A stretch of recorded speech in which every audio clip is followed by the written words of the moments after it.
রাধা এটা কি করলেন মহাদেব? দেবী রাধা যা করেছেন গৌরী শ্রীকৃষ্ণের জন্য করেছেন। কিন্তু এবার কি হবে? যদি রাধাকে বাঁচানো হয় তাহলে ওর ত্যাগ ব্যর্থ হবে, আর যদি না বাঁচানো হয় তাহলে আমরা ওকে হারিয়ে ফেলবো।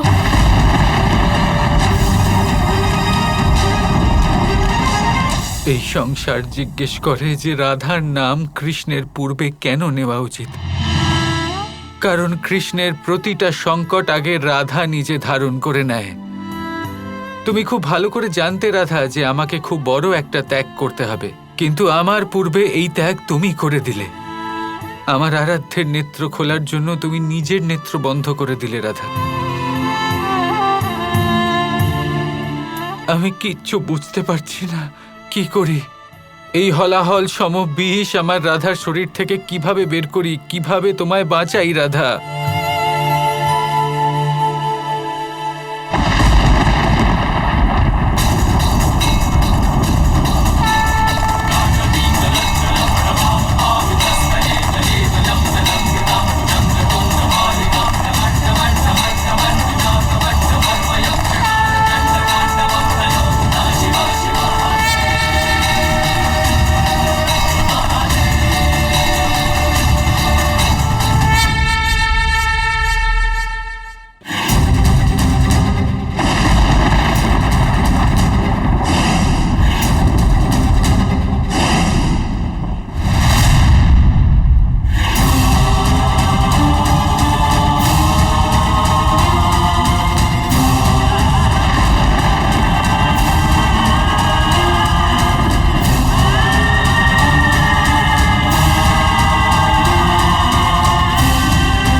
আমার আরাধ্য, আপনি জাগ্রত হয়েছেন? হ্যাঁ শ্রীকৃষ্ণ, দেবী রাধা আপনার উপর আসন্ন বিপদ এড়ানোর জন্য বিষ পান করে এত বড় ত্যাগ করেছেন, তাই আমাকে যোগনিদ্রা ভাঙতেই হলো। দেবী রাধা যা কিছু করেছেন প্রেমের জন্য করেছেন, আপনার হিতের জন্য করেছেন, তাই আমি ওনাকে বিষমুক্ত করেছি।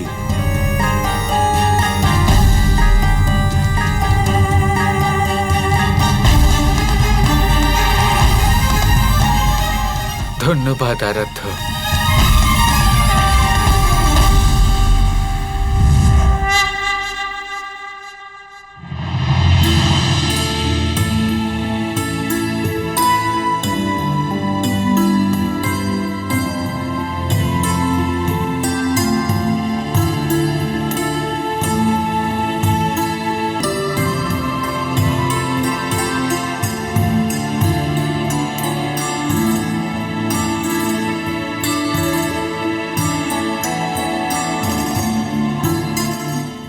অবাক হইনি, কারণ আমি জানতাম তুমি আমার কিছু হতে দেবে না। সত্যি বলতে আমি কিছুই করিনি রাধা। আজ তোমাকে স্বয়ং মহাদেব বাঁচিয়েছেন। মহাদেব? হ্যাঁ রাধা, নিজের ভক্তের এত বড় ত্যাগ উনি কিভাবে সইতেন?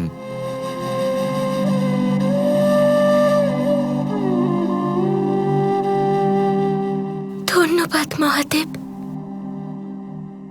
ধন্যবাদের পাত্রী তো আপনি দেবী রাধা। আপনার ত্যাগের কারণে মহাদেব যোগনিদ্রা থেকে জেগেছেন। ধন্যবাদ।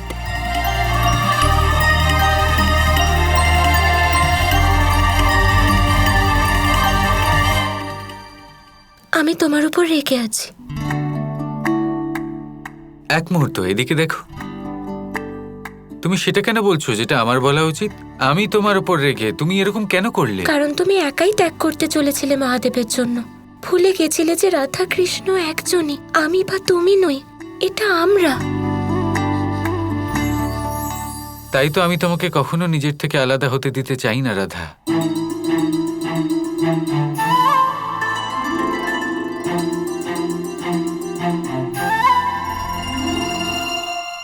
কৃষ্ণ, যদি আমরা সুখে একসাথে থাকি তাহলে বিপদে কেন নয়? কথা দাও আমায়, আজকের পর যা বলবে যা করবে আমরা একসাথে করব।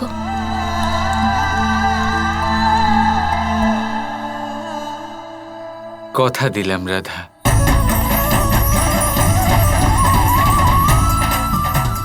মহাদেব না বড্ড সরল। ওনার কষ্ট করে আমায় সুস্থ করার কি দরকার ছিল? ধন্বন্তরী মশাই এটা করতেন। ধন্বন্তরী তোমাকে সুস্থ করে তুলতেন এরকম তোমার মনে হয়? কখনোই না। কেন? তুমি কি করে জানলে? আমি সব জানি। হ্যাঁ, ওনার এত প্রতিভাই নেই, উনি এই চিকিৎসা করতেই পারতেন না। উনি যা কিছু শিখেছেন আমার থেকেই শিখেছেন, বুঝলে? তোমার থেকে? তা নয় তো কি। কখনো দেখেছো ওনাকে আমার সামনে এসে দাঁড়াতে? আমার সামনে তো উনি আসতেই চান না। আচ্ছা বলো, তোমাদের মধ্যে কি সমস্যা? সমস্যাটা কি? সমস্যা হলো যেখানে আমি থাকি সেখানে উনি কখনোই আসবেন না। জানো কেন? কেন?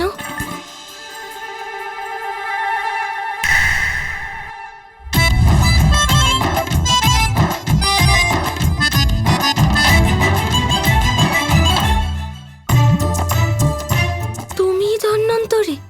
হ্যাঁ, আর কত অভিনয় করবে কৃষ্ণ? কবে বড় হবে? তুমি নিজেই তো শাম্বকে সুস্থ করে দিতে পারতে। না, আমি তো স্বয়ং কৃষ্ণের রাধা প্রেমের প্রতীক, তাই আমি সুস্থ করে তুলব। কৃষ্ণ তো ওকে অভিশাপ দিয়েছিল, তাই ও সুস্থ করলে সেটা অনুচিত হবে।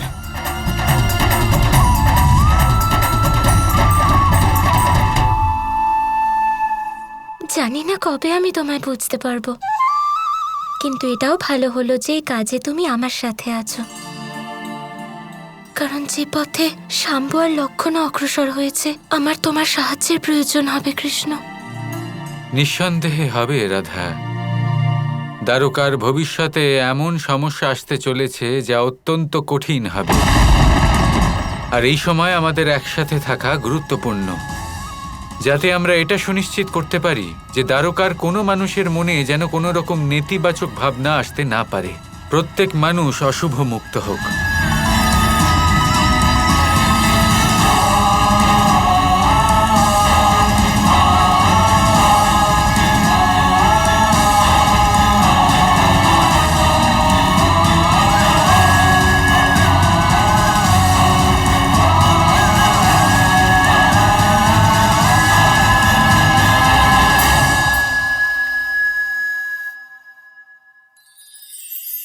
মহাদেব, সেই দেবতা যিনি মহান, যাকে দেবতাদের দেবতা বলা হয়, যিনি হলেন আমার আরাধ্য।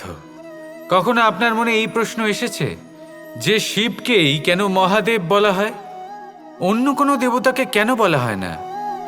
সেই কারণ মহাদেবের মধ্যে, ওনার মধ্যে এমন এক বিশেষ গুণ রয়েছে যা অন্য কারোর নেই। তা হলো নিঃস্বার্থ হয়ে মানুষের সেবা করা। যদি প্রয়োজন পড়ে, যদি সৃষ্টির পথে বিনাশের কালো মেঘ ছেয়ে থাকে, তখন নিজের প্রাণের চিন্তা না করে হলাহল পান করার জন্য প্রস্তুত থাকেন মহাদেব।